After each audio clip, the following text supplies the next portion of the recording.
So if you just listen to this podcast and you appreciate the content and the work that we're doing, we would love your support.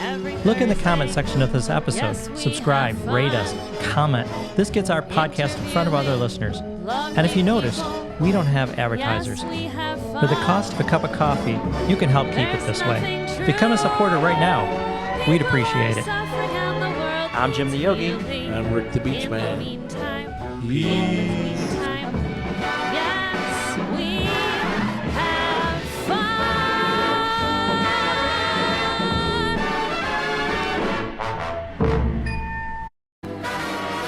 All right, it's time for Yogi and the Beachman. Hi, I'm Jim the Yogi. And I'm Rick Beach the Beachman. We're two Michigan transplants now living in Southwest Florida. In fact, we're cousins born in 1964, just a month apart. I like to meditate. And I like to play bass in a band. I'm into chanting Om. And I'm into throwing down some classic rock. But together, we're on a mission to promote people that are helping other people. We want to make the world a better place. One conversation at a time. So sit back. Turn up the volume. And get ready to laugh. Because we like to have fun while we spread the love. Interviewing lovely people. Yes, we have fun. Yeah, I find that Siri doesn't cooperate when I want her to. Just one of those things. Funny about her. I find that too, and Google too sometimes. Mm-hmm. Yeah, especially Google Maps. I've been really frustrated with that lately. Oh, Google Maps.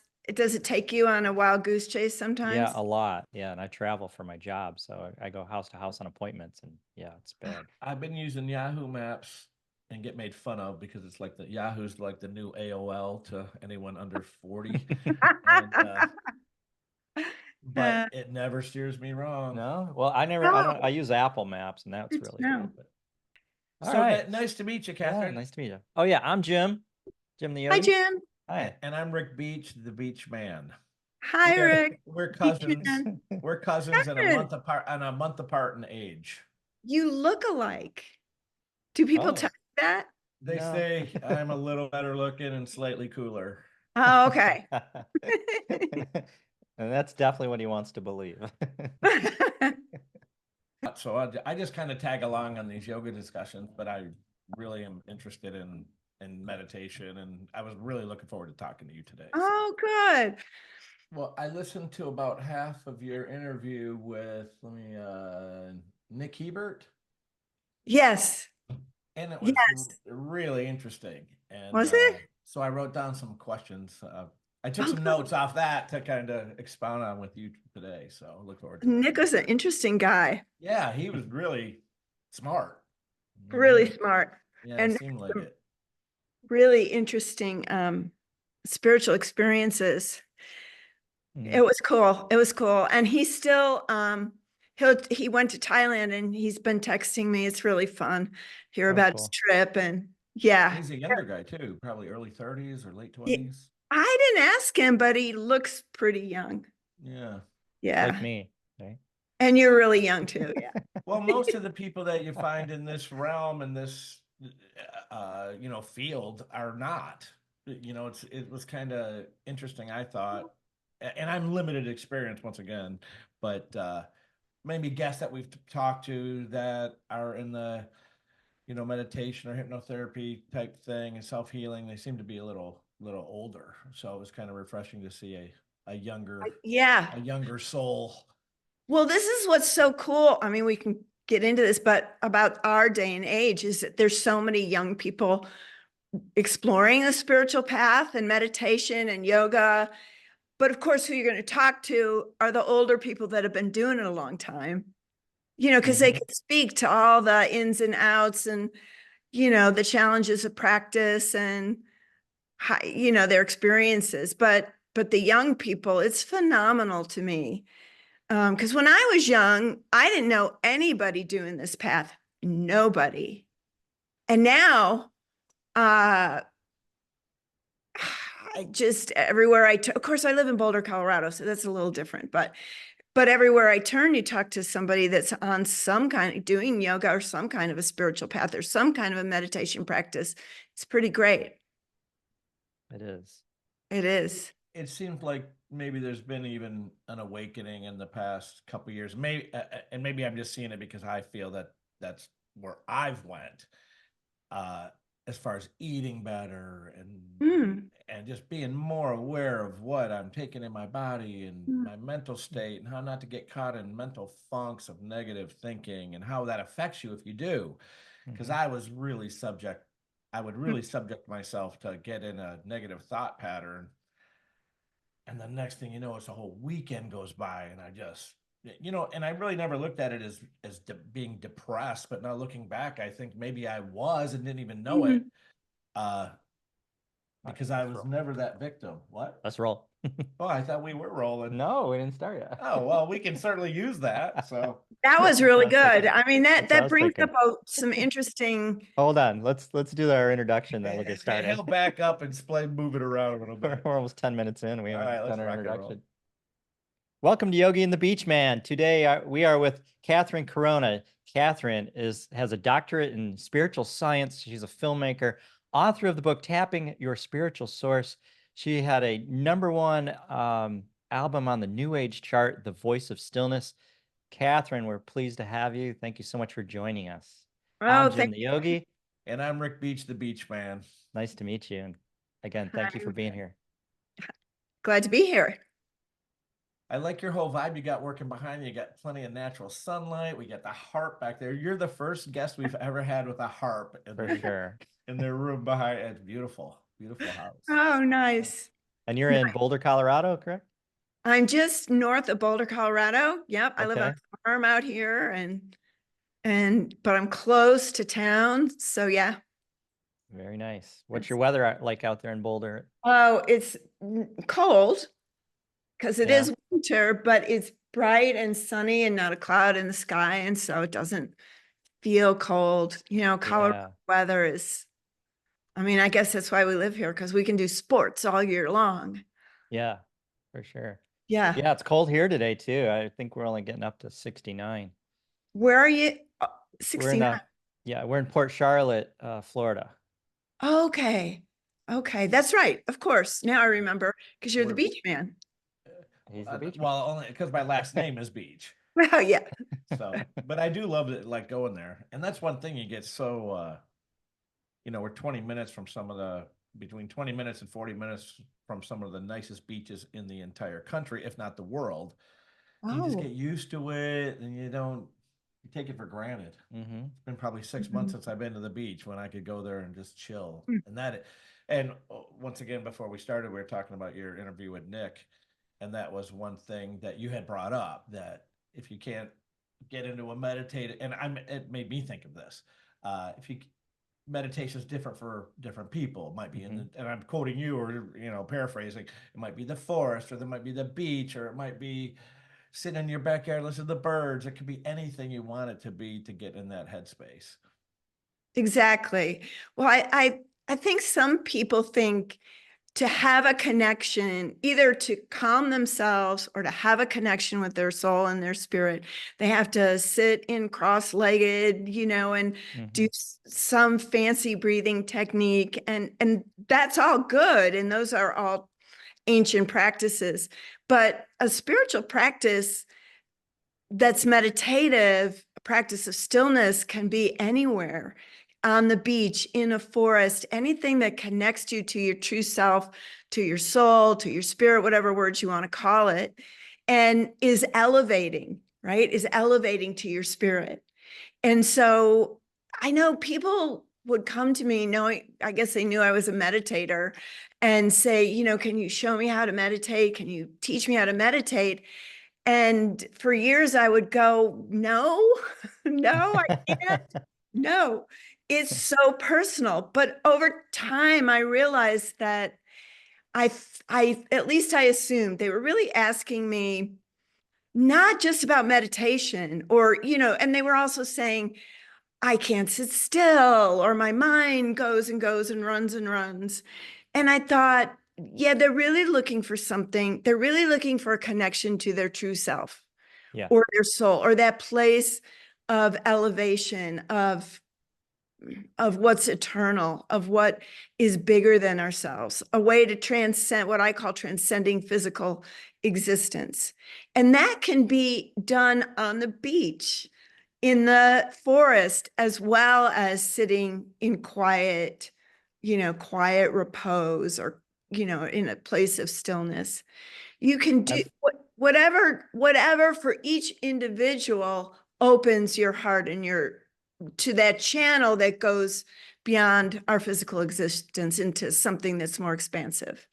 Yeah, I've actually found for me, I can do it when I'm driving. Oh, And okay. last year about this time, we drove from LA to Kalamazoo, Michigan, about a 36-hour drive. And I drove that straight through because I can get in that space and just be focused. And I mean, I don't know how many people can drive 36 hours straight, but I can get into that state and do it. Wow. Well, I just want to say for your viewers, Don't, Don't yeah, do that. don't do that. that was not recommended. Right. It sounds like what you've learned to do, which is pretty amazing, is to be in that transcendent state where you don't need sleep. And Mhm. I actually do that too. And I don't want to scare your viewers here either, but I'll do what I call 4-day rounds, where I just Yeah. stay in a meditative state for 4 days, 4 nights. And Mhm. and I don't need to sleep. Yeah. But that you could also be grounded at the same time and drive and Mhm. watch signs and keep your hands on the steering wheel. That's pretty remarkable. Yeah. The only time I'll take a break is I'll let my wife drive during the transition from day to night and night to day, just because my eyes oh yeah. take that time to adjust from daylight to night, night and back. So I let her drive just to be safer during that time period. Wow. Well, that's an amazing feat. And you've learned to seriously, it's an amazing feat, because most people can't be in that meditative state or that elevated state and stay with their feet on the ground enough to be able to negotiate. One of the things, after I did one of my 4-day meditation rounds, Mhm. I drove out of the driveway and somebody was in my driveway and I hit him. I mean, I didn't even see they were there. I hit them and I kind Oops. of dented their car. Sure. And I just went, okay, go out, ground yourself, take your shoes off, drink a bunch of water, do all the grounding techniques, because you obviously cannot drive right now. Mhm. So good for you that you can do both. That is a remarkable feat. I don't know anybody that can do that. Yeah, I don't know. It's just one of those things I can just, and I spend most of the time thinking about my spinal alignment Uh-huh. when I'm driving, other than paying attention to traffic and doing all those things. Body wise, it's focusing on the breath, keeping the mind calm, and really focusing on the spine and keeping that in good alignment. So, Interesting. Have you Yeah. ever been in that state on that or other drives where you've had to react quickly? I mean, does it cut oh, down- man, I'm quick to react. Yeah, so it absolutely. doesn't cut down on it? No, I'm like in the zone. I'm with it. Yeah. Because you've had some, but you've said, or I've heard you say on other podcasts, you've done meditations for, what's the longest meditation you've done? A 6-hour meditation. Okay. And was that kind of the way that Catherine was saying, sit and squat? How did Yeah, in lotus position, and yeah, being just, you just did that, like yeah, like a yogi if I was would. going to have AI pull it up, the picture of a guy meditating for 6 hours, that would have been that picture. It would have been, that's my picture. It is you. No, I was just curious on that because I never thought, like Catherine said, that you don't have to be doing that. No, I get into that zone when I'm running, or mountain biking. So Mhm. yeah. Yeah. We talked to the guy last week, your friend from the yoga guy, and Chris Briney? yeah, Chris Briney, who's also a musician and a yoga teacher, and I asked him at the time. We're talking a little bit about meditation and whatnot, and I think people get into that zone different ways. Mhm. I brought up, if I'm out wade fishing by myself on a Saturday morning and it's calm and 82 degrees and perfect, I mean, I can really just not think about anything else. And when you finish that of 2 or 3 or 4 hours, it might be pretty similar to when you're doing your 6 hours and or your 4-day, or not to say it's the same thing, but along those same lines, from someone who doesn't do that regularly, but now looking back, I can say, okay, that was a form of that. Or when you're learning something new on a guitar and then just focused and focused and focused and focused. And then I can block out the world. Yeah. Or someone might be having a conversation with me and I just don't hear. And I'm just in my own space. Is that, and I think Chris brought that up and says, yeah, it's kind of the same thing, but I think it is the same thing or similar. They're similar. Well, that's why I would call whatever speaks to you a spiritual practice. And what you're talking about is being so completely present in the moment that time stands still and everything stops. I actually learned stillness fishing. And so my dad and my uncle, we would go to a wilderness lake near the Canadian border in Wisconsin. I don't know if you can hear that.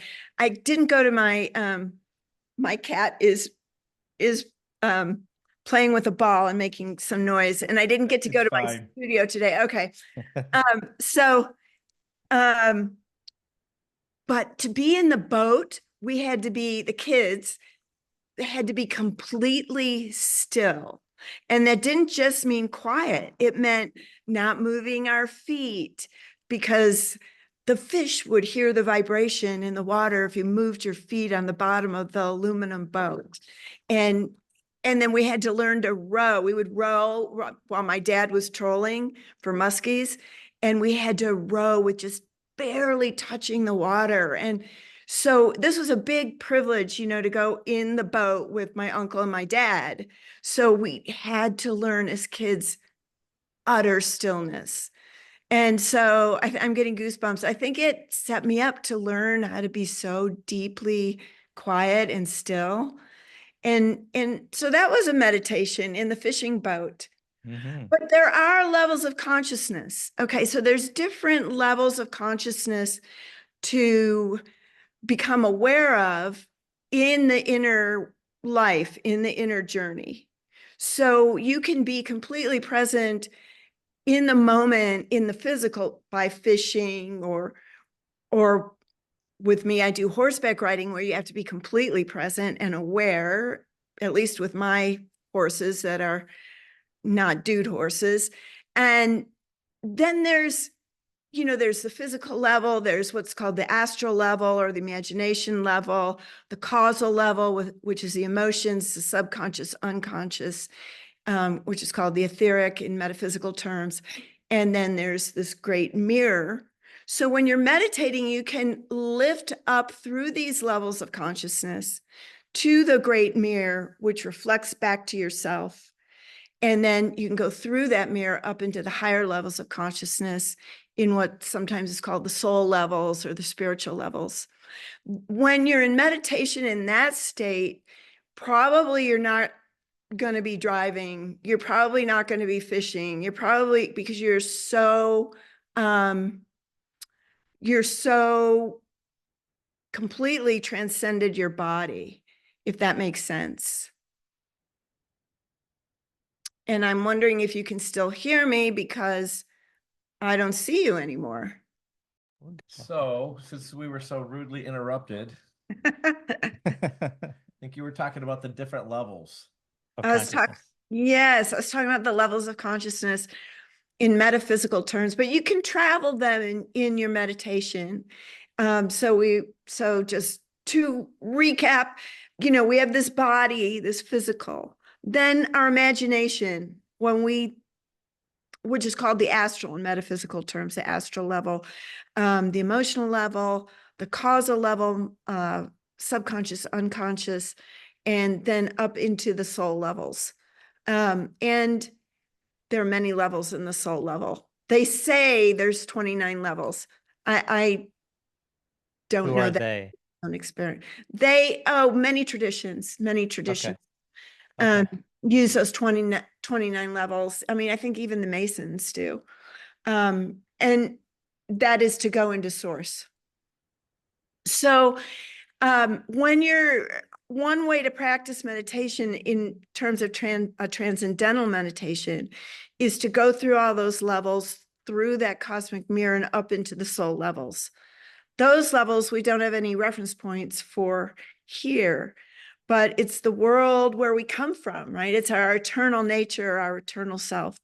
And we have a vehicle for that called our soul or our soul body. And so that is one way to practice meditation. There's many ways to practice meditation, but that's the way that I practice a soul transcendent meditation. And I find that I've practiced a lot of different kinds of meditation, but I find that that's the most sort of adventurous to me, the most exciting, because there's a whole, worlds without end in the spiritual levels. Give me an example. Like, I mean, what's exciting and what's adventurous about that? Because that sounds intriguing, but what's it like for you?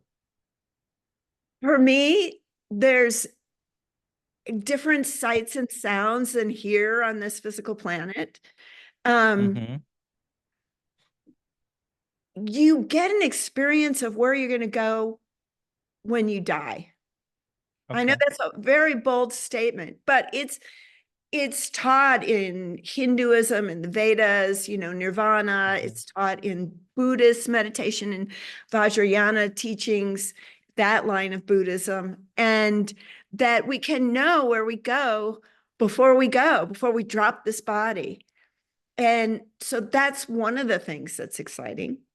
And then when you spend time in those spiritual realms, you at least for me, I realized what a real kind of vacation spot this is, meaning that it's just a short stop in eternity, in existence. But not, I don't realize that as something somebody's told me. I realize that because I can see it as a tangible experience, as a knowing. Because you can start to live or have an experience, an awareness, an awakening of where we come from, where we live, where we go back to, what it's like. It wasn't easy in my experience to begin to waken that up because there's no reference points in the spiritual realm. So it took me some years by just writing it down and what were the sights and sounds on the inner levels and writing those down till they started to become familiar. And I started to have a geography or topography that I was familiar with over time, that I was familiar with in the inner levels. Okay. I've heard about like these, we've talked about this before, about monks and stuff, Tibetan monks and whatnot, that they go into these states of meditation for 18, 20 hours at a time, or even days. And they say that it may be because they can actually put their brains in a state where it's releasing natural DMT, which some people will take as a hallucinogenic to kind of get to that state. But since your body and your brain produce it naturally, you as a doctor, have you studied any of the physical reasons, or is there a physical trigger inside your brain when you get to a certain state that releases certain chemicals like DMT that help you make that transcension? Is transcension a word? Transcendation? I'm not sure. The transcendental jump. I don't know. I just made that up. Yeah. Okay. No, I like that, the transcendental jump. But is there, and the reason I've taken this angle, because you had talked earlier on other interviews I've seen you about using basically a scientific method to capture and take data down and use that in a non-scientific field, like what we're talking about here, which I thought, making that jump, I had never made that connection, but it made so much sense. And it was almost like a little light bulb went off in my head when you said that. Wow, cool. So yeah, my doctorate degree was in spiritual science. And what that is, and what it taught me, is to use a simplified scientific method to approach my spiritual path or spiritual journey. So what that actually means in real time and real life is that I would look at what connects me with my soul and spirit. What are the steps? What are the methods? Okay, what are the methods that I use? And what methods have benefit? So starting with a hypothesis, if I want to know more about the inner worlds, the inner journey in the spiritual realms, what methods can I use to take me there? And then I practice those methods, let go of the ones that don't do any good for me, and use the ones that do. And that can change over time. So the spiritual methods continually change as I change, right? So I used to have to sit up really straight with my spine really straight, and that was a real easy way to go up through the energy centers, the chakras, and go out through the door. I don't have to do that anymore. But I've been practicing meditation for 50 years. So now that Kundalini rising or that energy rising over time, I can sit in a crowded airport. But it took time to do that. I can lay in my bed. I don't have to sit straight. Sitting straight is easier. I will say that, to get out of your body and go into meditation, but I don't have to anymore. So things change over time. And then with a scientific method, you can track what works for you, just like a runner would, just like an athlete would. They know what their training program is, and they know what they have to do for calories, and they know what works for them, and then they change it and course correct, and maybe they have a coach that helps them. It's the same thing. You can use that method or that regimen for spiritual practice, and I think it's a shortcut if you do. Sure. Yeah, it's just kind of like working out. You're like building muscle memory, but you're building like a mental memory of where to go. But you brought up Kundalini, and I mentioned, I talked about a Kundalini release experience that I had on another podcast, and Rick's like, "What's Kundalini?" But at that time in the podcast, it was like, well, we'll talk about that another day. But since you brought it up, do you want to share about Kundalini energy and what that means? I brought it up, but I'm not a Kundalini yoga practicer. That's But I okay. did spend some time with the American Sikhs, the Yogi Bhajan, Mhm. and I love them. They are a sound current practice as well. So I'm not the best expert, honestly, to talk about the Kundalini rising, but just briefly, what I know about it, and some people practice this as a way to lift out of your body, because there's an energy pot of gold at the very base of your spine. It's sometimes depicted as a snake. So like the spiral snake in the icon for medical science. Mhm. And what that means is that there's like a pot of gold of energy that can rise, and you can ride on it to lift through the levels of consciousness that we were just talking about, which are all connected to the energy centers or the chakras. And you can lift up through the top of your head, the crown chakra, and out into the spiritual levels, those soul levels that we were talking about. That's one way to do it. I don't do it that way, although I have practiced a little bit of that way, because I think it's a shorter cut just in your meditation or in your stillness practice, spiritual practices, to just go right to the top of your head, the crown chakra, and out. I don't need to go all the way down and out. So that's just me, though, because this work is a very beautiful practice for some people.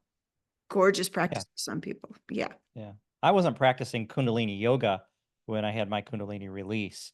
I was literally mountain biking, but doing a bunch of spiritual practices while I was mountain biking. But it's quite a Yeah. phenomenal thing. Yeah. So, Yeah. is Wonderful. that, do you have questions about that? No, Okay. no, I remember you telling the story before. Okay. But well, if someone came to you like me and said, "Hey, Catherine, I want to get started in this. I don't even know where to begin. What would you recommend my first, second, third steps be?" For you that you love to go fishing and you love to be by the water, Yeah, I but I would just don't do that it's not regular. something it's not something I'm gonna do like that, but I am Got a ya. musician also. So, I mean, that's one thing I have, but now that's kind of more of a work thing, because I play in a band and, practice is practice, but I don't get in that super good quiet headspace like when I was first learning to play, where you could just, Hmm. you know what I mean? Got ya. I'm thinking more of a traditional type. Yeah. Practice. So first step is find 5 minutes where you can be with yourself. And I always start with listening because I practice the sound current. We haven't talked about that yet, but because I practice the sound current as a method to connect in with that higher frequency, that higher vibration. So I would listen to your heartbeat, listen to your breath, and then just put your attention and your awareness on your heartbeat, on your breath, and listen to that. And then from your heart, bring your attention or your awareness up to the center of your forehead or in your third eye chakra. It's an energy center that is like an open door that will lift all those levels of consciousness up into a higher level of consciousness. Then you can bring from there to the top of your head and let your attention go there. And then if your mind starts to intrude, it's okay. The meditation I suggest is not about shutting the mind off. I think that's impossible and not necessary. But you can transcend your mind. So if it starts telling you about what you got to do today, your grocery list, you got to go here, and it starts doing that, then go back to your heart, listening to your heartbeat. And then be quiet. Just do that much and then be quiet and listen. Or feel or sense the wind of the celestial melodies, the pulse of the universe, the vibration of what is higher and connects us all, the oneness that we all share. And if your mind starts intruding again, bring your attention back to your heartbeat and listen to it, or feel it, or sense it, however your mode of understanding things is, and it may be a couple modes, and then go back there and then be quiet and listen for that still small voice, listen for that feeling, that rhythm, that breath of the universe, and then fly, and then just go and fly on that. Let it take you. Let it take you on a great adventure. And then when you come back, write down the sights and sounds. And maybe at first you don't know what it was, but that's okay. You can make it up. You can make it up. Just write something down. It doesn't matter. Over time, you'll know that what you write down was real. But maybe you don't know that at first. That's okay. And then do it again the next day. Just go quiet and listen to your heartbeat. Go up, listen, come back down, listen to your heartbeat. Simple. It's very simple. It does sound very simple. And anybody's got 5 minutes in a day to practice, right? No doubt. I think everybody's got 5 minutes. Everybody's got 5 minutes. Yeah. And So go ahead. I would say, if you have trouble sitting still, some people tell me this, they have trouble sitting still, figure out where you are still. Maybe you're still first thing in the morning, or maybe you're still sort of in the shower, or maybe you're still, wherever you have a moment of stillness, then use that as a starting point because you already have that going for you. So that's good advice because I think some people get anxious just over the thought of being still. I agree. They do. Because some people don't know who they are if they're quiet and they're not moving or thinking, then they don't know who they are. One of the great adventures of this spiritual journey and these practices is you actually get to know who you really are Yes. without all that. Without all that covering and that stuff that we do, the conditioning, the ideas we think we should be, the habit of what we've been doing for years of, going to work and raising the kids and all this, that starts to I think that's the concern and the anxiety is like, well, what am I? Who am I without all that?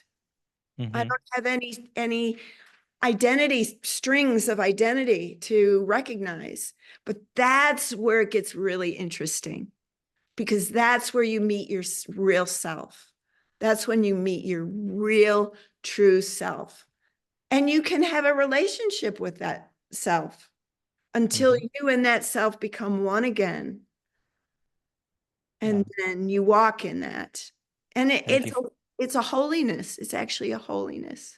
Yeah. And I know for some people, they find out that they don't like themselves when they get there, and then they've got a lot of work to do. Well, So see, some people abandon it because they're like, oh man, I don't like myself. I'll stay distracted. What that is in metaphysical terms is when you're going up and you see that cosmic mirror, it reflects back who you are. And you get to see, and they say it takes great courage to see the face of God, because first you have to see yourself. So it's an actual real thing that as you're going up through the levels of consciousness, you come to this mirror, and what do you see? You see yourself, and you see yourself. You see all the things you might not like, and you see your flaws and your foibles, but you also see your beauty. You see it all.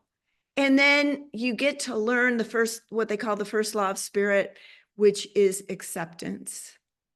Acceptance. You get to accept yourself and all the little devil on one side and the angel on the other. I have them mixed up. On the left side is the little devil and the angel. You get to see both of those parts of yourself, and you get to love both of those parts, accepting them, meaning and you get acceptance to me is getting a big kick out of them. It's it's a big laugh. It's a big,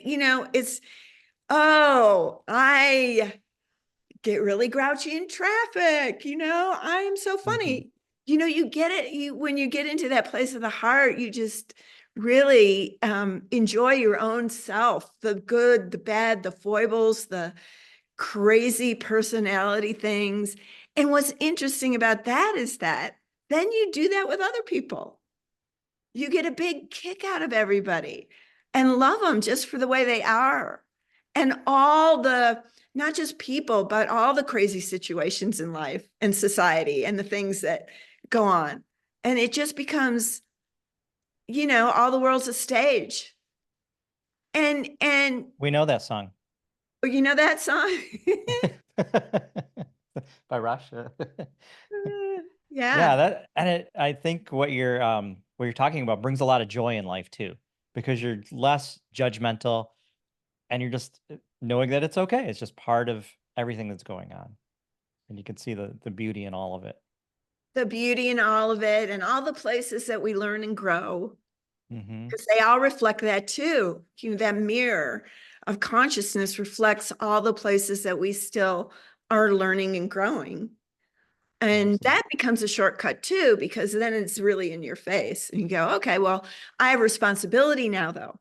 So I think people get anxious also because this journey comes with a lot of responsibility, a responsibility to yourself, and the society we live in. Because once we start seeing,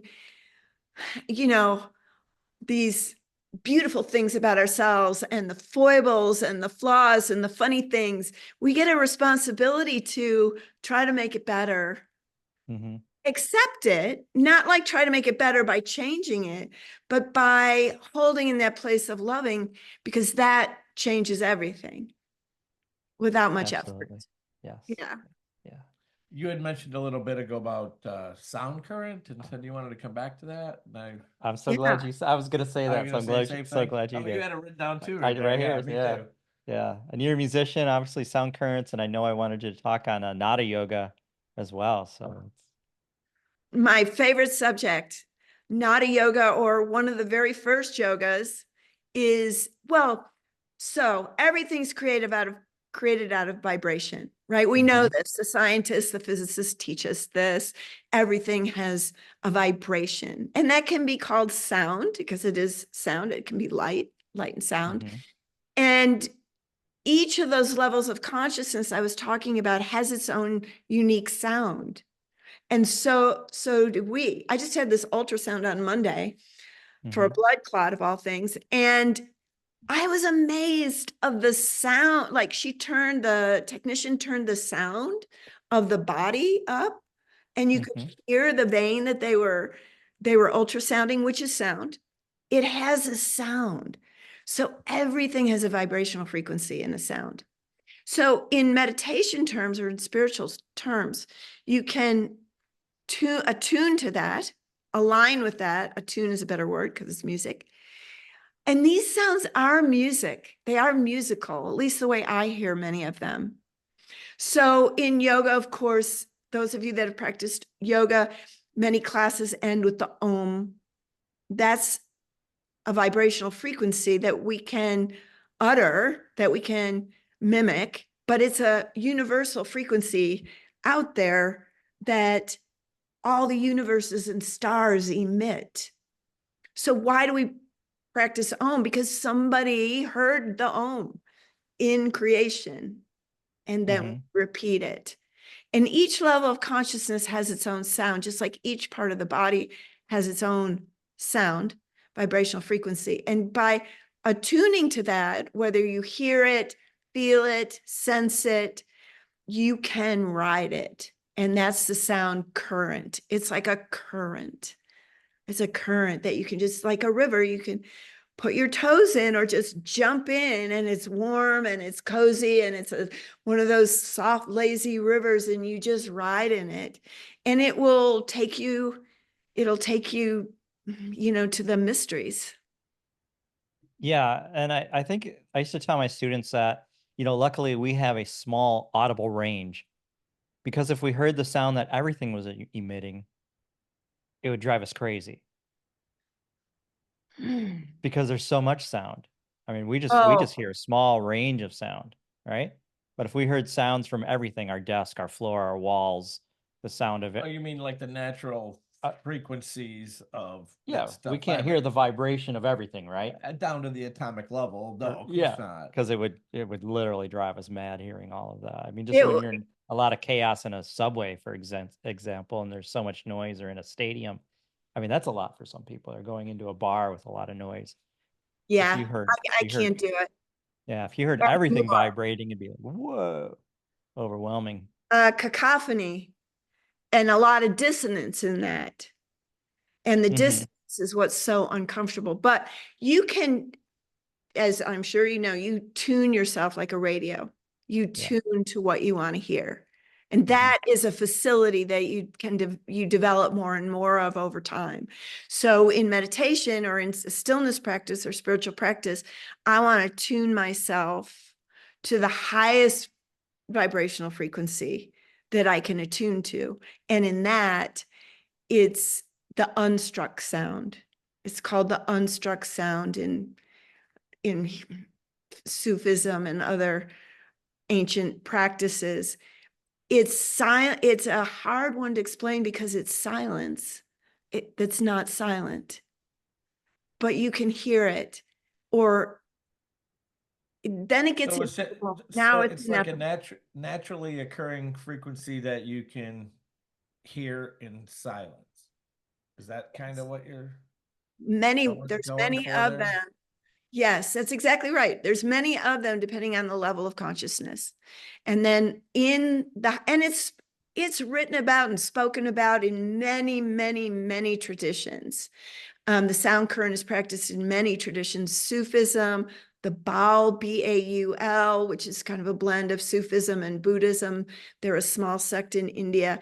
The Yogi Bhajan people that I talked about, the American Sikhs, even Native Americans, in their sweat lodges, that you go in there and it's prayers that are sound, calling the spirit and inviting the spirit.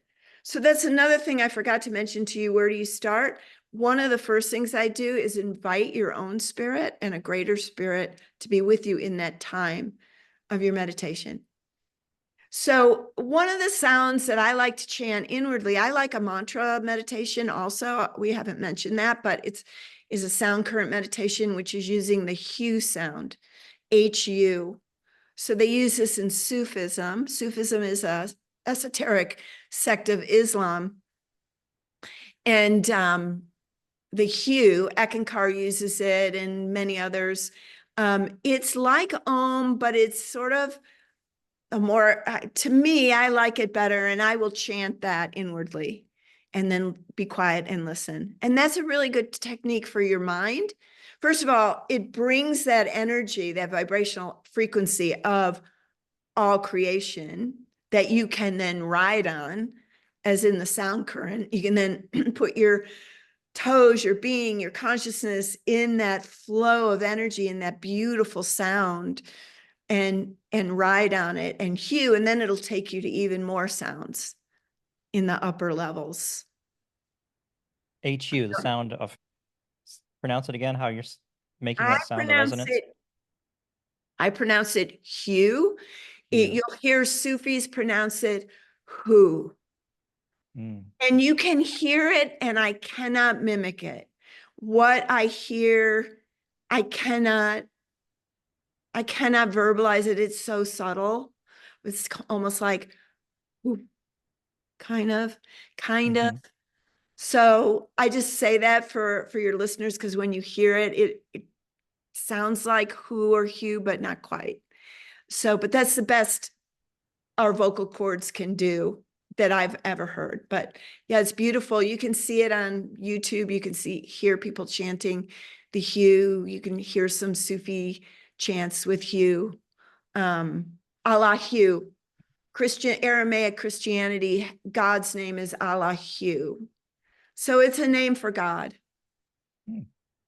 This is new to me. I'm excited about this. This was hidden. You know, this information was hidden. Yeah. Until really the turn of the century. And it really came to the West by a Sufi teacher named Hazrat Inayat Khan. And, you know, the teachers that have known this for thousands of years, it just wasn't out there in public.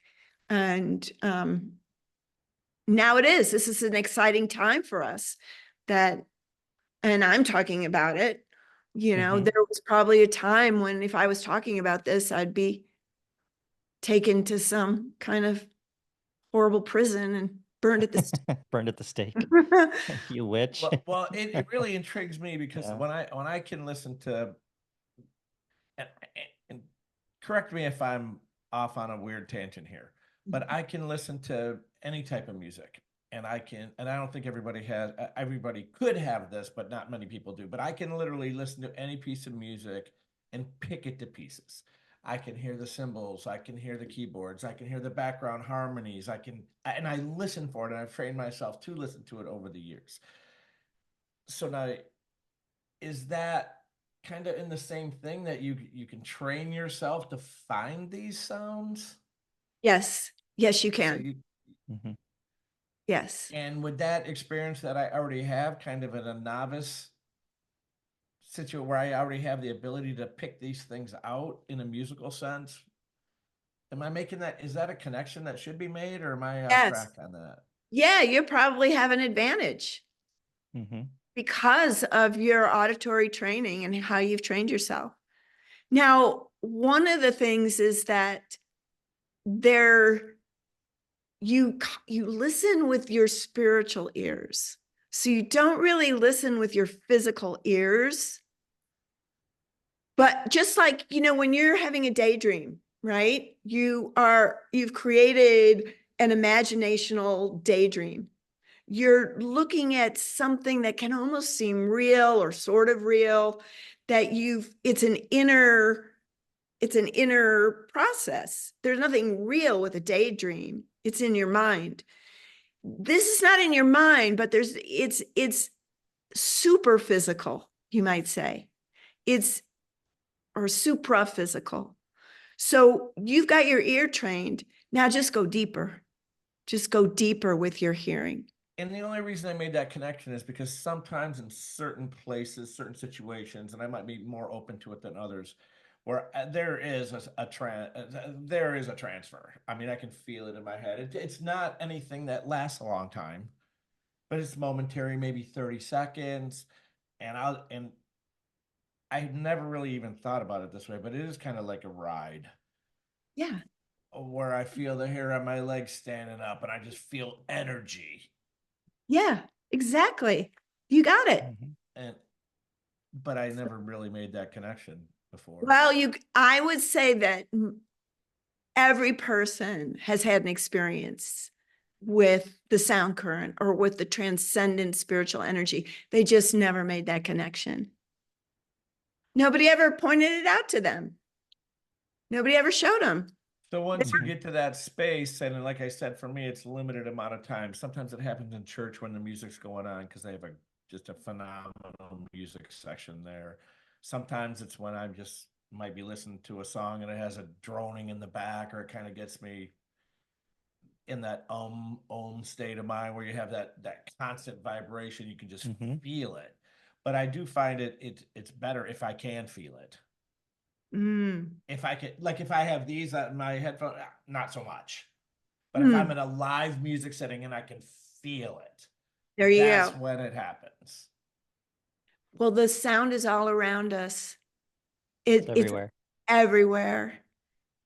And you can feel it anytime. But it takes practice for some people. So, and for other people, they're right there. So I was practicing this sound current meditations for 10 years. And I told a girlfriend of mine about it. And she was like, does it sound like this? It took her 5 minutes. 5 minutes. That's awesome. Past life work. She's just. Yeah. Or she was I mean, I don't know. Or she was attuned, or past life that she'd been practicing. It took me 10 years, but I'm probably on the slow track. So, yeah, then the slow track is a good track, actually. Yeah. Slow track is a good track because then you get to absorb it and used to it and used to the higher vibrations. But so everybody's a little bit different. Part of it's giving yourself, part of it's knowing, hearing somebody like me or another teacher, or you pick up a Sufi book, or you go to a Native American sweat lodge and you go, whoa, what's this? And all of a sudden you're introduced to it and you go, I want more of this. I want more of this. This is the thing this is the juice. And this is reality. Yeah. And then you just now, the door is open. You can't go back. You're not going back. You're like, want more. Because you found out a little bit more of who you are and what's real with a capital R. Right. So what happened for me, I was 5 and I was up at that lake I talked about, and I wanted to go into the woods on a walk myself, which I was not allowed to do before I was 5. I mean, in this day and age, no parent would let their kid go off into the woods where there are bears at 5, but mine did. And I went off and I looked up through the canopy of trees, and it was beautiful, and the birds were singing. I remember the birds really well because I was kind of attuned also a little bit to sound. And I looked up and I went, this is not real. This is beautiful, but it's not real. I want to pull back the curtain. I want to know what's real. What am I doing here in this amusement park? That's not always funny and not always fun. Even at 5. At 5 years old, you're having this experience. That's pretty amazing. Yeah. And so I pulled that open and I saw the stars. And I went, oh, there's stars behind the curtain. And then I went, they're singing. I could hear them singing. This is during the daytime. Yeah. Wow. And then I knew that there was everything was sound. So then later in life, when I really started practicing and looking more I found sound current teachers. So I studied with, and I didn't go looking for teachers. I actually lived at a place and at a ranch, and there was a Sufi teacher, and then there was some Native Americans, and then I found a teacher called John Roger, who's a sound current teacher. He's passed away now, but he taught the sound current meditation. And then I started studying the history of the sound current just as a scholastic exercise, and learned about how many traditions practice the sound current, and or called the celestial melodies, or called Nada yoga, or Shabda yoga, Surat Shabda yoga, the Shabd, which is the sound, or the Nam, it's in Sanskrit.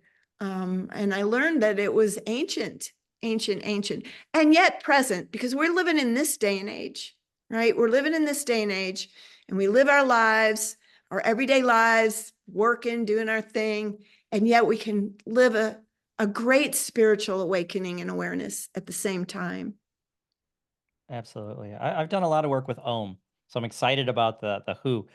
But with Om, I've taught workshops where we chanted 108 ohms, and then I wanted to like, let's take that to the next level. And I did a couple workshops where we chanted 1,080 ohms. And by the end of that, the vibration that your body has, you feel completely like a different person. Walking around for hours after that, it was like having this amazing buzz where my body's just tingling and on a different vibration, and just the planet felt different. Yes. It's just crazy what you can do with sound current, changing your own vibration. Have you seen any, I forget what it's called. It's a method of photography, and it will take things down to the atomic level, or the molecular level, of how different sounds have the effect. Like if you're practicing prayer, it will look this way, like a star, or chanting ohms, or this positive energy, it'll look like this. If you're dwelling on negative things, it looks cancerous and dark and evil. Are you talking about the Japanese scientists that took photos of water? Yeah. Yeah. And it's crystallized in different ways, depending on if you prayed to it, if you praised it, just the intention, if you yelled at it, and the actual molecular structure or the crystalline structure would change depending on the energy that was around it. Yeah. Even an intention written on the vial would change the molecular crystallization structure. He'd take the picture right when it froze. Yeah, and it would change the structure. But if it was subjected to dark forces, anything negative, it literally turned dark and cancerous. Or deformed. Or deformed. I mean, it wasn't cancer, but you know what I mean? It just, and that to me was a huge wake up. And this happened fairly recently, like in the last 60 days. And now I'm thinking, whoa, that's why when you said about the scientific method with the other guy, because that's how my brain works. I'm very analytical. I want to see facts. I want to see this. I'll make my own connection. I've always had issues with this subject because I can't see that connection. That made me see the connection, that those positive energies have an actual physical result. And if it has that on molecules in a vial, it's got to have the same result in your own body. In my own body. You saying you're doing 1,000 ohms had to just, because maybe if all your atoms and all your molecules are just in like the perfect order after you're spending 2 or 3 hours getting that energy piercing every bit of your being. It's got to just, it's gorgeous. That's gorgeous. It shifts you. It does. Jim, 6 months ago, you'd have told me this. I'd said you're full of shit. We're still having those full of shit arguments because from time to time, and I'll be like, it's okay. I understand that you don't believe in this yet. Hey, it's okay. He told me about not having a microwave in his house, and he goes, because it changed. I'm like, no, Jim, that's not. It doesn't work that way. Here's the science behind it. And then I went home and I'm like, man, I hate when he's right. So I start doing some research, and like an hour later, I literally grabbed the microwave and I walked out and I threw it in my garbage can. It's gone. And now I just heat stuff up with the air fryer. It only takes like 3 extra minutes, and it's so I'm not closed-minded to these things. And see, you guys have been on this journey your whole lives. Yeah. I'm relatively new, so me as a layman, it's just exciting to kind of learn stuff. If you can make these changes in your 60s and coming from your background, anybody can, right? Well, So but hopefully these podcasts influence people to make changes in their lives. Uh, And the well, people yeah. that are regular listeners, they're seeing it happen with you. So it's a beautiful thing. Yeah. No, it's cool. Yeah. I'm enjoying the knowledge increase. Hmm. Hmm. And it's fun being open to stuff that just a few years ago I would have never you're out too much. And quack doctor this and meditation that. But I mean, there's been a few things happen in my life where it really has it's all coming together. So it's cool. And meeting people like I listened to some of your music. I watched a couple interviews you've done. And I was like, wow, I really can't wait to talk to Catherine. Oh. So, Well, and it hasn't disappointed. Oh, well, I started studying the hard sciences. I was studying physics and chemistry and pre-med stuff in college, and I was interested in this, but I was kind of like, oh, I went to this class, this woman was doing a massage, and I pointed to this picture and I said, who's that? And she said, my spiritual teacher. And I just rolled my eyes. I was like, well, spiritual teacher, but I couldn't, there I was living on a ranch with Sufis, and then Native Americans came. I mean, I just couldn't deny it, but I was like you. I was like, what does this have to do with physics and chemistry and the way things work? And wait a minute, you're talking about things you can't see. That's makes, even though I had this experience at 5 years old, I just didn't buy any of it until I had the experience. I started having the experiences, even though I had them when I was 5. But then I grew up and I got day-to-day life and I forgot all of it. I rejected it too. Honestly, I rejected it. I started seeing the world, started seeing the hardship in the world and the cruelty and I was just like, no, this I don't like this. There's nothing spiritual about life. Why would it be so cruel? And I was in that space for a while, the dark night of the soul kind of thing for a couple, 3 years there. And then I moved and there were all these spiritual people around me. I couldn't deny it when I went into a sweat lodge and I felt like a different person when I came out for days, and those songs, those hymns that they do, although none of it was in English and none of the people they were all Lakota. They didn't even speak English. So I don't know what they were saying, but I had the experience. That could not be denied. And then the Sufis were there, and then they had this practice of the hue and the sound current and the practice of the loving heart with wings. Their symbol is the heart with wings. It's like this heart is loving and it flies into the spiritual realms. I was like, okay, can't deny it. Then when I quit denying it, and it wasn't at first. It wasn't at first because I sort of had to be bombarded by these spiritual people that came my way without consciously asking for it. But, and I fought, like I was holding on to physical life and everything I knew with my fingernails. And I was, and they were bleeding because of the responsibility and because you have to face yourself and all those things we talked about at the beginning. I was resistant, very resistant and obstinate and uncooperative. But over time, I'm like, well, I'll try this hue chant. These people that were around that were doing it were so great to be around. They were uplifted. They were loving. I was like, I want what they're having. So and then in the rest of life, I didn't see what they were having as very fun. But these people that were meditating and practicing, oh, wait a minute. I want what they're having. I don't know what it is, but I'll put my toe in the water at first. I think that's why I was on the slow path. And like I said, my girlfriend, I told her about the sound current. She heard it in 5 minutes. She was not resisting. I resisted for years.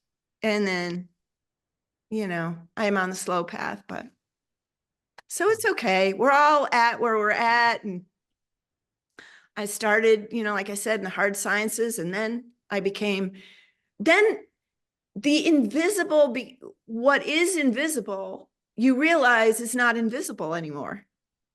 It's, it. You start traveling the inner realm. I started traveling the inner realm, speak for myself. And these things became tangible. Sounds I could hear, topography I could see and walk on, not like physical walking, but know I was there and know what it was like, and chart the geography of those spiritual realms. And I didn't have to be convinced anymore. I had the experience. Yeah. That's pretty deep. You're Pretty gonna cool. you're gonna get there. No, I mean, I made some notes. I was going to pass on bringing it up, but as you get older, you start thinking about, hey, where you're going after this, and it's not so much that.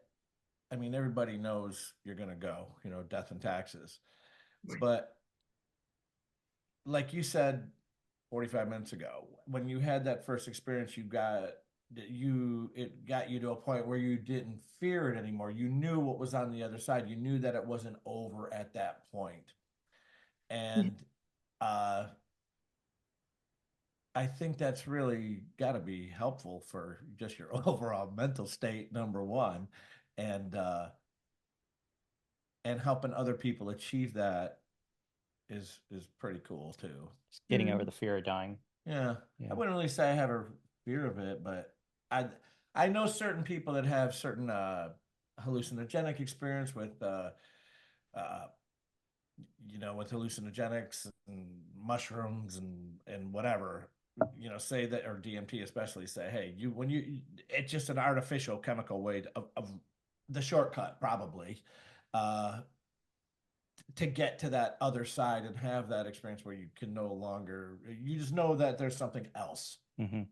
And when you come back from those type of trips, you have that. I'm not a big chemical, user. I have experimented in the past, but I don't know if I've ever quite got there but I think I'd rather have, if I'm going to get there, that this is the way I want to achieve it.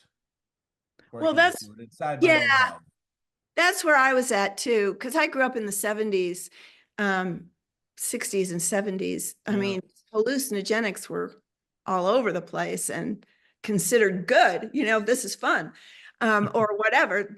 They're everywhere. Mushrooms were everywhere, LSD, all that stuff. And, people were having quote unquote spiritual experiences. But I remember one of the people, the woman with the picture of the spiritual teacher that I rolled my eyes at.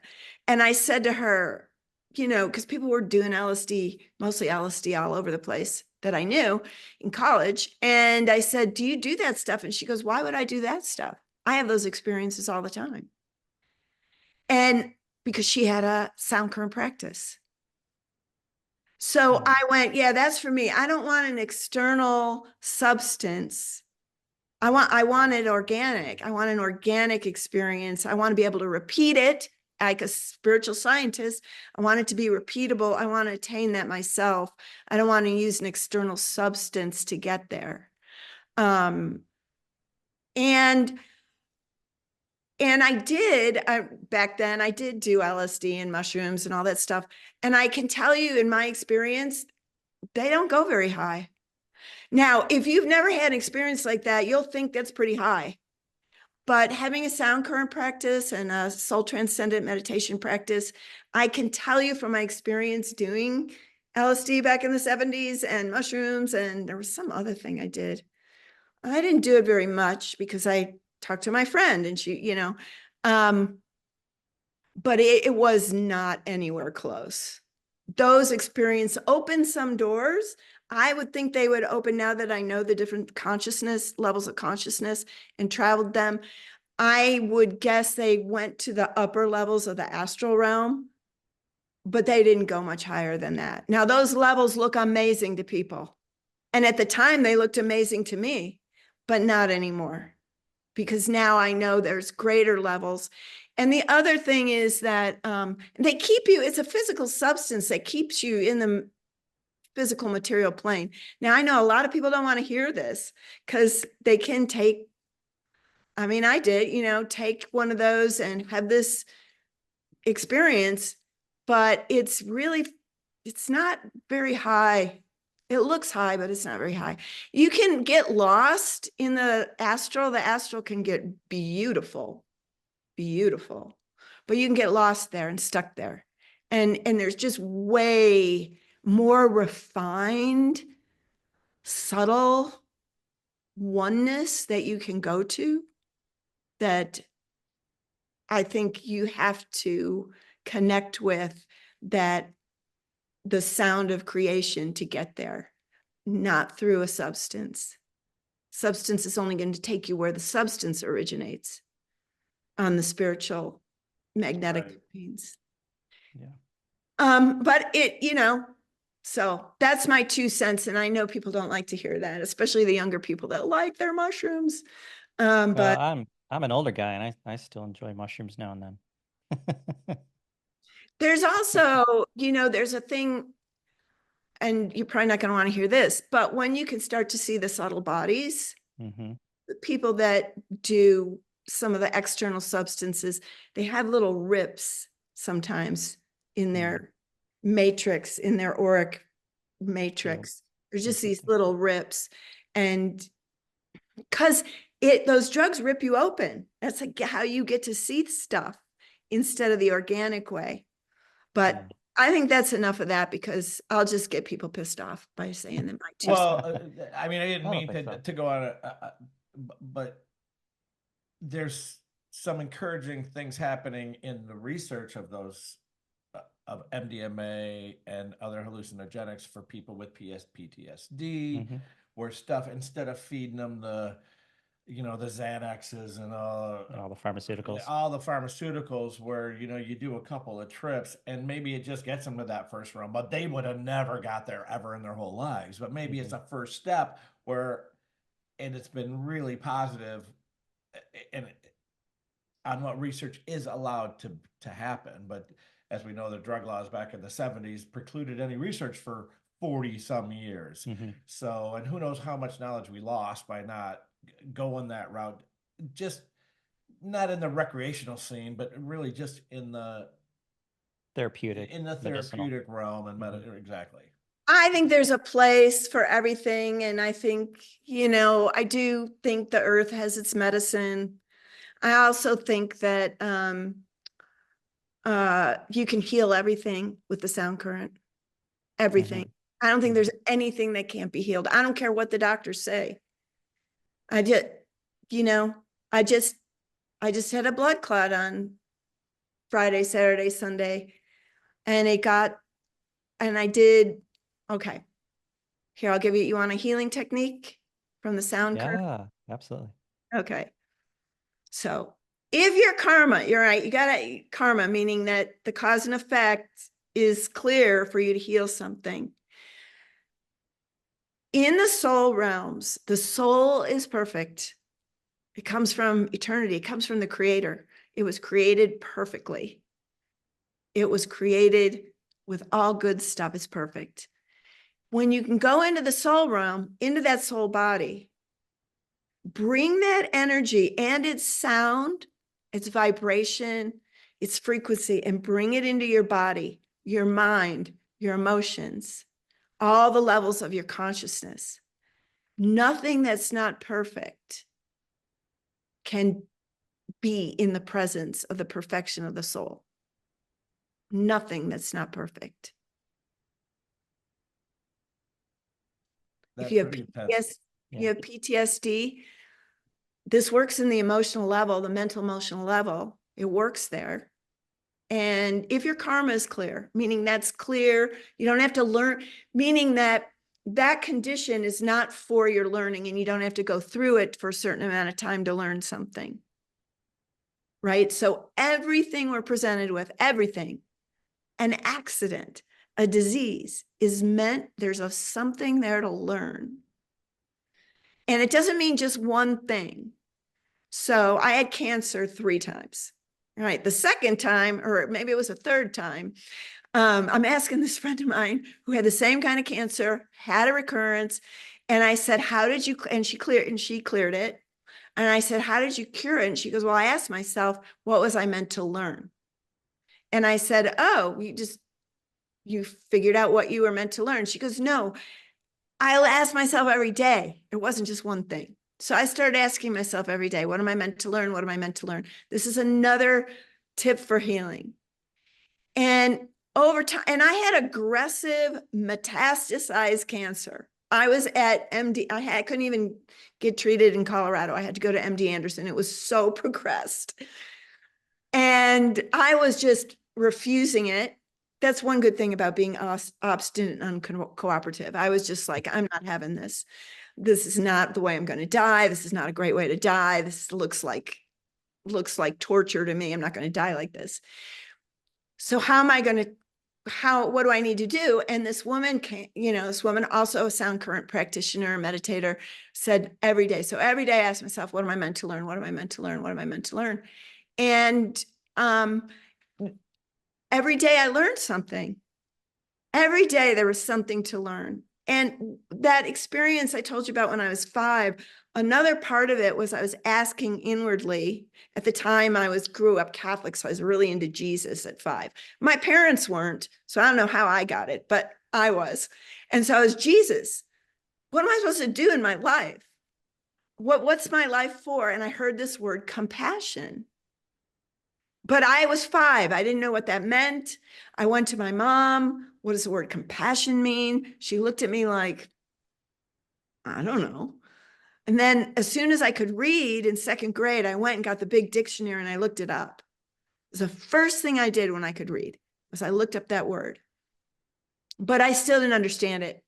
But when I got cancer and I was down at MD Anderson, this cancer place in Houston, and I saw literally thousands of people, half of who were dying, I understood compassion. I just got it I'm still learning it, but I got it like I never had before. That's what cured me. It was that learning. So everything we get is to learn and grow. Why did I start off on that track? The soul and what you're meant to learn and grow, but I forgot why I got on that track. No, I think you wrapped it up. Yeah, You brought it right around. Yeah. You're talking about how you healed from cancer. Yeah. And you're saying that compassion, just getting and understanding compassion and having compassion cured your cancer? Yes. So, okay, here's where I wanted to. So whatever people with PTSD that come back from war, come back to this, why did they, the question is, what are you meant to learn from that? How are you meant to grow? How can it expand you? These lessons sometimes are brutally hard. Let's face it. They're brutally hard. Cancer was not easy going through the treatment of it. The process was kind of easy, but the chemo and the radiation is rough on your body, rough. And living in a place where you don't know anybody. But the learning was what I wouldn't trade it. I wouldn't trade those years, and it took me some years. I wouldn't trade it. And I still deal with the fallout from it. But I wouldn't trade it, because to be a more compassionate person, I mean, it's a beautiful thing. I'm grateful for that. I'm grateful. We've had other guests that have shared that same thing where they're 15, 20 years of basically hell fighting diseases and cancer and whatever. But they said they would not trade it for anything because of the experience and the growth they got out of it. Yes. Yes. When you look at that way. So you're not fighting it. You're not judging it. That's the big one. You're not judging it. And you take what comes and learn from it. And so, I guess we started this with the research that's helping, the psychogenic drugs that are helping people. Great. Whatever works. Well, I'm really looking forward to exploring sound currents. Because of all the things that we've talked about, I like the hypnosis thing. That's cool. I like this, I like that. And I've put my toe in it. But I got a feeling this one might stick. Yeah. Just because it's right up my alley. So Yeah, it is right up your alley. It's right up your Mhm. alley. Yeah. It is. Yeah, I couldn't help but think, I don't know, my mind's been stuck on this for probably 30 minutes, talking about who and that sound current. I mean, Om is basically three sounds: the ah, the ooh, and the mm. Well, the ooh is ooh, and that part of Om, like ah, is the creation sound of creation. The ooh is sustenance, and the is the decay or end of all things, the com- compilation or whatever, or the end of things, basically. So that who is basically, to me, just focusing on that one part of the Om, the sustenance part. Does Mm. that make sense? Does. I haven't heard that before. I think it's an interesting connection and it makes complete sense to me. Complete Mhm. sense to me that the ooh, who would be part of I mean, it's basically that same vibration, right? It is a different vibration in my experience when I've chanted Om for meditation, which I've done a lot of. And when Mhm. I've chanted Hugh, they kind of go to different, well, not kind of, they go to different places. Okay. Well, some Uh, people chant Om like OM, like Om. And then yes, I've learned from gurus that no, that's wrong. It's ah, ooh, So it's Om. But in the yeah, middle, between the A and the M, you've got that ooh sound. So if you you drew do. that out, it seems like it'd be about the same to me. It yeah, does makes seem sense. that way. I'll have to practice and see what my experience is. That'll be a fun one Yeah. to do. Yeah. Yeah, I like it. Thank you for that. Mm-hmm. Yeah, my pleasure. Well, thanks for hanging out with us today. Definitely. This has been so enjoyable. Oh, I've enjoyed it too. I get We to have talk a about my favorite subject. So thank you for. So join us again, maybe in the future, maybe after the new year, and come back and hang out with us again. We'd love to Oh, have you. I'd love to. Yeah, I'd love to. We Yeah, could maybe that'd be talk great. more about healing. We just sort of touched on it. And I think healing with the sound current is such a beautiful thing to learn and practice. And we all have something to heal, right? Um, Mm-hmm. And we didn't all even of, touch on your music. I listened to a few of your songs, and I was like, wow, and she can sing too. oh, Yeah, thank you. Yeah, it Thank was you. Jim. You have to check it out. I It's will. Yeah. I'm working on a new one. I don't know when it'll be out. I'm doing it slow, but on ancient chants called the Bija mantras, the Mm-hmm. seed mantras. Yeah, so I'm working on that, and that's a nice way to tune up your energy centers and your body and heal them too. And so I'm working on that. Yeah, and I put together um some spiritual practices if people want to try it. And you can go to my website and I have some quotes. I took all the, I love to study the ancient spiritual masters. So Mm-hmm. over the years, I just curated some of their teachings and I put them together so that if you want to, you can get one every day and Nice. for inspiration and What's what your website? soulandspirit.net. Excellent. Have So you heard yeah. of Paramahansa Yogananda? Oh, of course. Yeah. Autobiography of a Yogi. It's a classic. Yeah. Yeah. And one of the great, I just read it for the second time, but way back when I was about 19 or 20, I read that book. Mm-hmm. It'll change his lives, that book. Oh, yeah. Yeah. Yeah. The work they were doing with sound, even with bows, being able to extinguish fires with sound. Wow. It talks about it in that book where they could put out a What fire, book just is this? Autobiography of a Yogi. Yeah. And he also he developed a self-realization fellowship, and in there he released a lot of teachings through that. But he does sound healings using the Om current. So, Mhm. I That's pretty just got cool. his book, actually, The Yoga of Jesus. mm-hmm. Yeah. Just picked that up. Yeah. It's a Ordered pretty it cool one. from Yeah. Amazon. Pretty cool. But yeah, we're so lucky in this day and age that these great teachers came over. Uh, Mm-hmm. he came over well, he died in the 40s. 52, I think he died. So he came I over think he came over in the 40s, I okay. believe. It So could have been earlier, but I think it was 40s. we're just, it's amazing. We have these teachers that came over here. Mm-hmm. Um, and we get to balance our scientific world that Western culture has advanced, and the Mhm. ancient spiritual techniques that have been for thousands of years. And it's an incredible time, just Yeah. incredible time in life. Yeah. And, It is. the pendulum has swung, I think, to where it looks like there's a lot of turmoil and going on. And yet I think there's going to become equilibrium and great consciousness expanding and coming into awareness and awakening. Yeah, it's on the rise for sure. Thanks again for joining us. It has honestly been a pleasure. Thank Uh, you. You both too. We look Thanks, forward to next Catherine. time. Yep. Take care. Take care. So if you just listen to this podcast and you appreciate the content and the work that we're doing, we would love your support.